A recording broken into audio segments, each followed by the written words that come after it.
So this is a video about the course of the Civil War.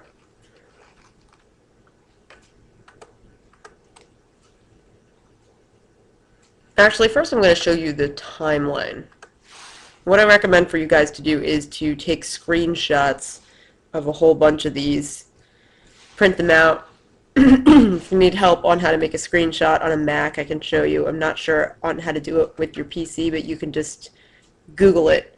It's pretty straightforward. So this timeline tells you a whole bunch about really the entire course of the war, from secession all the way to surrender and assassination as well. We'll talk about Reconstruction in another video. So let's take a look at the map.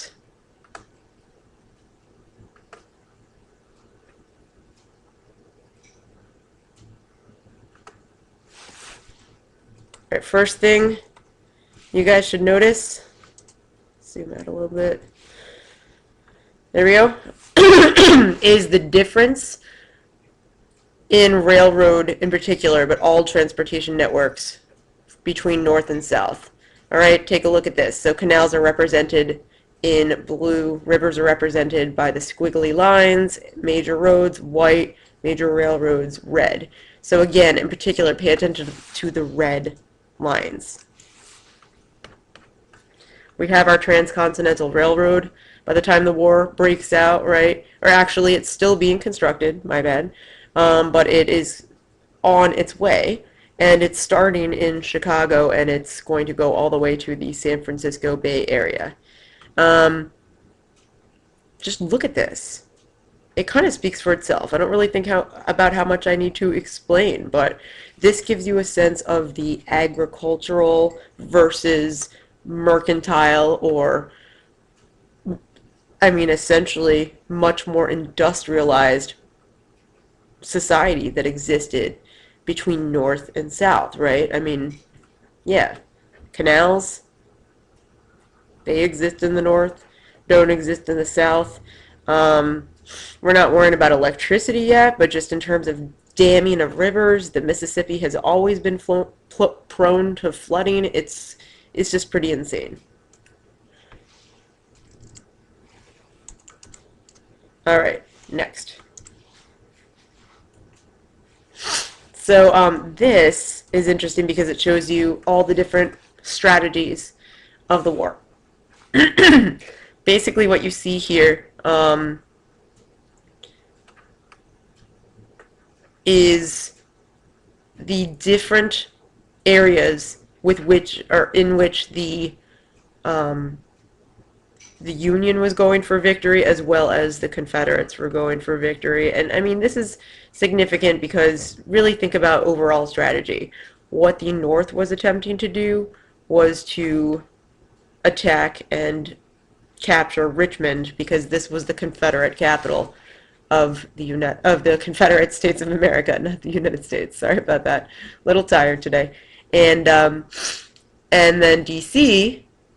is the capital of the United States, Washington, D.C., obviously. Okay, so like, just look at the proximity between these two cities. It is very, very dangerous to have two capitals so close together. So both of them really have to guard up, just make sure that there's no possibility that they will be defeated, because if that's the case, that's the end of the war. All right, just looking at this next one. One of the major strategies of the Union was to try to cut the South in two. And the best way for them to do that was via the Mississippi River. So we're going to talk about Vicksburg in a little while, but ultimately what you see here is the natural border, right? The natural Mississippi River that goes all the way up into Minnesota and all the way down to New Orleans, Louisiana. So because the North has a naval advantage, a significant naval advantage, they are able to control the Mississippi River, at least to a large extent, which makes Vicksburg very vulnerable. So we'll talk about that in more detail in a minute. Gettysburg is very well known, but I'll give you a sense of the significance of that battle not just the address, but the battle itself. Sorry, that was my cat. um, so another thing that's important is that after Gettysburg, there is sort of a scorch and burn capture of the South, and this is through William Tecumseh Sherman in particular. He marches from Atlanta to Savannah and burns everything in sight. And then finally, Appomattox Courthouse, or Appomattox Courthouse, my apologies. Appomattox, that's what it is. Again, I'm tired. Where Robert E. Lee finally surrenders to Ulysses S. Grant.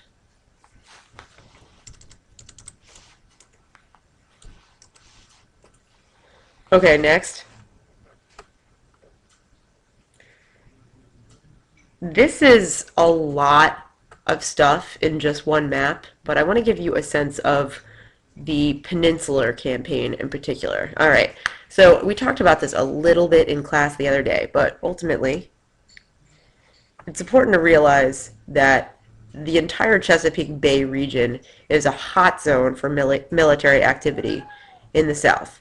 All right, so ultimately what you're going to see is McClellan, George McClellan, who was the original general of the Union Army. His attempt is to eventually capture Richmond. And Robert E. Lee is looking to advance as far north as possible. So these are some early, this is not the entire war, but these are just some early examples. Another thing that I should have pointed out in one of the earliest maps, so just going back for a second, is Fort Sumter. Okay, so Fort Sumter in South Carolina, near Charleston, South Carolina. If you think about this area, first of all, Charleston was really one of the only major urban port cities in the South at this point. There were some others, but to a large extent, Charleston was the one where transatlantic shipping could take place and so on. So when Fort Sumter still had Union soldiers occupying this fort, it didn't matter that it was a federal fort. It was just the fact that there were soldiers. Bubba, shut up. Sorry about that. Ultimately, you're going to see that. Oh, there he goes. Okay. You're going to see that Charleston is going to Charleston, Fort Sumter. It doesn't really have much of an overall impact on the war. Sorry, I got distracted by my cat. But when Fort Sumter, which is occupied again by Union soldiers, because at first it was all the United States, right? And then when the South secedes, they don't want any part of their quote-unquote former country to have any part of the South. They want their Confederate states to be their own sovereign country. So they lead an attack on Fort Sumter. There are no casualties. There is one injury. But Fort Sumter is what officially begins the Civil War. So, anyway, back to the other map. All right, so Peninsular Campaign. Really important things to know about the Peninsular Campaign are really, okay, understand that this, even though there's a lot of stuff going on here and it looks pretty chaotic, this is over a fairly significant time span considering how short the Civil War was supposed to be. Most people predicted that most people from the Union at least predicted that it was going to be a very, very short war. But here we have George McClellan attempting to lead an attack on Richmond and on the Confederate Army, which was very strong, prepared, despite their lack of funds.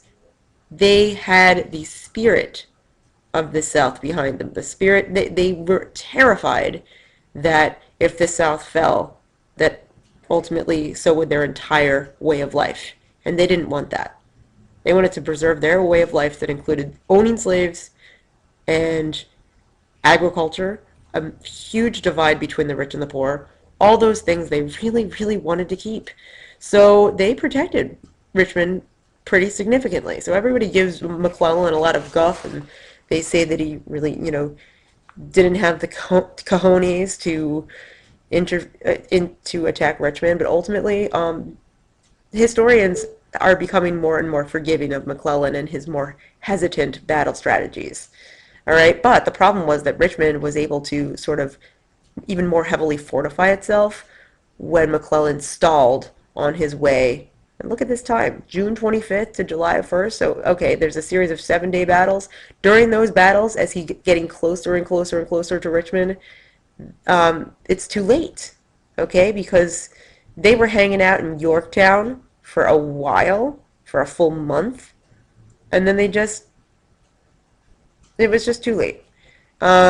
So this entire time, Lincoln is putting a lot of pressure on McClellan to make a move on Richmond, and McClellan doesn't want to. So this is huge, huge, huge.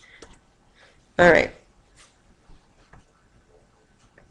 This is the Mississippi Campaign, or the Western Campaign, right? Ultimately, what they're trying to do here. Oh, also, very important.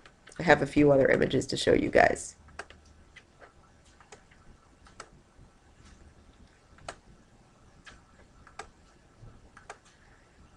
That's the one, and that's the one.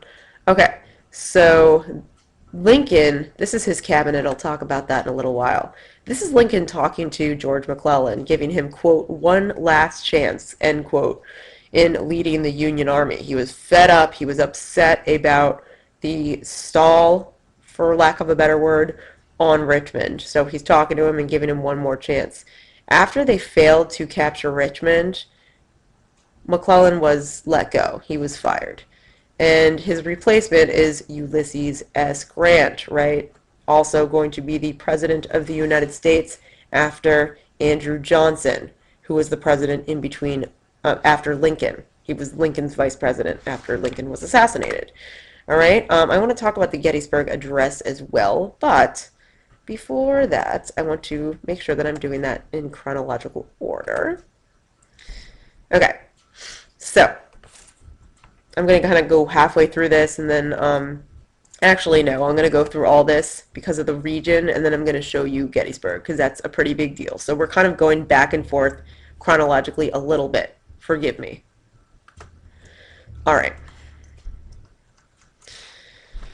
Okay, some battles less important than others. I mean, I would say that Shiloh is very significant because of the very heavy casualties on both sides. And this map, again, gives you a sense. All right, Union victory is all represented by the blue blazes. So you can see right here, wow, the Union really cleaned up the West. Maybe the South was too busy protecting Richmond. I would say that the most important battle that you see here, and I don't like to pick favorites, but Vicksburg. All right, again, like I said earlier, Vicksburg was on the Mississippi, so that meant it was very vulnerable to Union forces going up and down the river. And when Vicksburg fell, also notice the date, July 4th, 1863. Can't get more patriotic than that, right? This also coincides with Gettysburg chronologically, and I'll talk to you about that. One last thing that's important to note, right? Area controlled by the Union, area gained by the Union, like all this land during the course of the Western Campaign, the South loses it to the North. So we get a sense of how the tide kind of starts to turn around 1862 into 1863.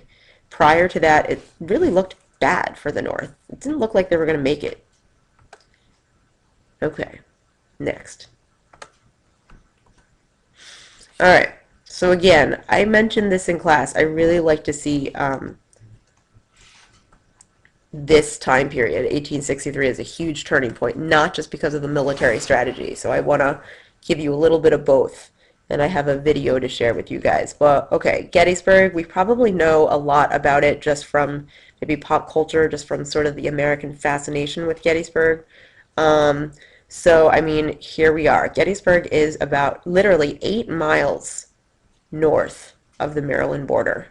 So what does that mean? That means it's still kind of Southern in mentality, but it's in the Union. So look at Lee's strategy. His attempt is to kind of go a little bit above and attack Gettysburg, which is a northern territory, maybe make the North sort of just ream or burn for a while, struggle for a while after they after they lose, which obviously did not happen. And then Lee could make his move, maybe on Baltimore and then Washington. But we know, with the benefit of hindsight, that that doesn't happen, right? So, okay. After Gettysburg, and there's a whole bunch of things that happen in Gettysburg, but I'm not going to get into all the specific campaigns. It was a major series of battles, right? 3 days long, very bloody. I'm not going to talk about all those specifics just because they're not crucial for the IB exam. So if you want to know more about it, I'd just say look it up. All right? And there obviously are other battles here as well. IB versus AP. Okay. Actually, I'm going to pause for a moment with the map and show you this. All right, I know I don't want this video to be too long, but I think it's important just to watch and listen and then understand why this matters so much. So, without further ado, the Gettysburg Address.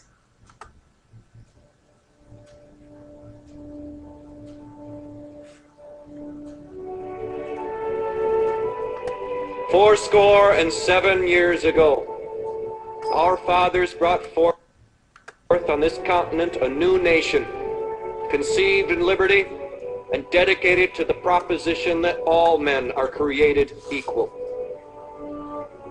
Now we are engaged in a great civil war, testing whether that nation, or any nation so conceived and so dedicated, can long endure.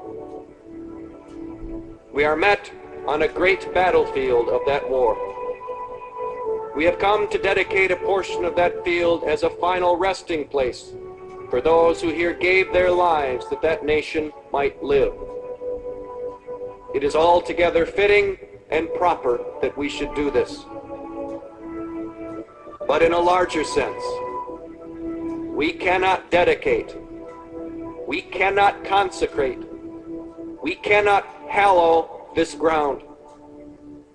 The brave men, living and dead, who struggled here, have consecrated it far above our poor power to add or detract. The world will little note nor long remember what we say here, but it can never forget what they did here. It is for us, the living, rather, to be dedicated here to the unfinished work which they who fought here have thus far so nobly advanced.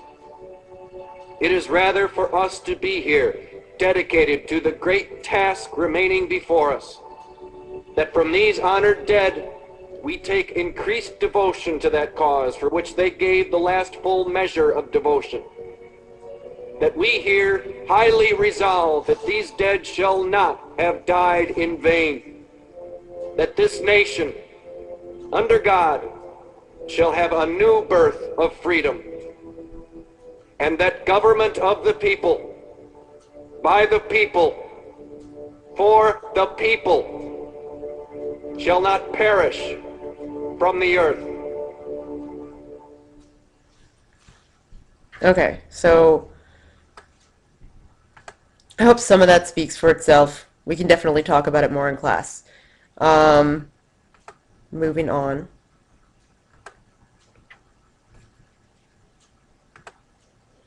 Sherman's March. So again, after Gettysburg was a huge turning point, just in the sense that that was as far north as the South ever got. So after this, it's kind of a matter of cat and mouse between Ulysses S. Grant and Robert E. Lee. So, like I said earlier, scorched earth.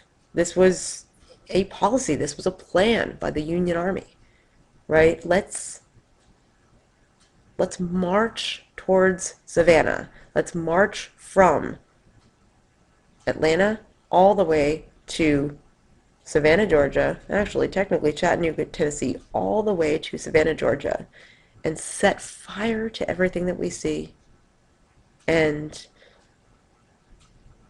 kill animals, and so on and so forth. Kill livestock, that is.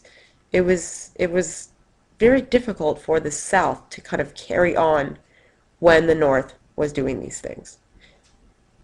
So, I mean, whichever side you're on, I mean, remember how many innocent civilians were involved in this, and how this kind of forced them to kind of throw their hands up in the air and say, all right, just take us back. Let's be part of this country again. You know what I mean? All right. Final battles. Okay, this is again huge cat and mouse game between Lee and Grant. Grant actually lost approximately 200,000 soldiers in about 2 years, less than 2 years of battle. It's a long time to draw out the Civil War, but it gives you a sense of Grant's policies versus McClellan's policies. Grant was willing to sacrifice soldiers to end the war early, right? But McClellan wasn't, and that cost McClellan his job. So, one of the major points here, and this is the one I would really focus on, is Appomattox Courthouse, right? This is the day that the Civil War officially ends, April 9th, 1865. Going back to just some images. I'm almost done, I promise. This is just an image in case it ever shows up on a review, anything like that. You don't have to have images. There's no paper one that deals with the Civil War. So, but it's just interesting to see. This is just an artist rendering of the surrender, right? So this is Robert E. Lee, this is Ulysses S. Grant, and they're saying, all right, peace. I already did that. Going back to the timeline. The one other thing I did not mention at all, and I must be really tired because this is really significant, and I always think of this first, so again, forgive me. Emancipation Proclamation. All right, just know that it was negotiated in September of 1862, but technically it was not in place, it was not enacted until January 1st, 1863. All right, Gettysburg Address, we already saw. Shermans March to the Sea, or Savannah Campaign, both perfectly, acceptable things to refer to on an essay. Either one, the essay readers will understand. Appomattox surrender, and then whoa, wait. April 9th, April 14th. Lincoln lived about a week and then was shot in the head. So, wow, I'm depressing when I'm tired, I guess, but ultimately that's huge. That is just ridiculous that, it was as if, the South needed to win in just one way, and if they had to kill President Lincoln, they would. And we can talk a little bit about John Wilkes Booth and kind of some of the conspiracies, but it's not that big of a deal for the exam. So I just want you guys to focus on these things. This was way more comprehensive. Look at my cute class. I'll have to have our class here. Anyway, this is a way more comprehensive review than I actually intended. This is kind of long, but I think that it's important to just understand how important all of these turning points are. The fact that the war is 4 years long, so there's a lot of stuff that happens, and this is all the course of the Civil War. So in 24 minutes, not bad. All right. In class tomorrow, we'll have plenty of time for questions. So I was about to say have a good night. I'm going to edit this out. I'm an idiot.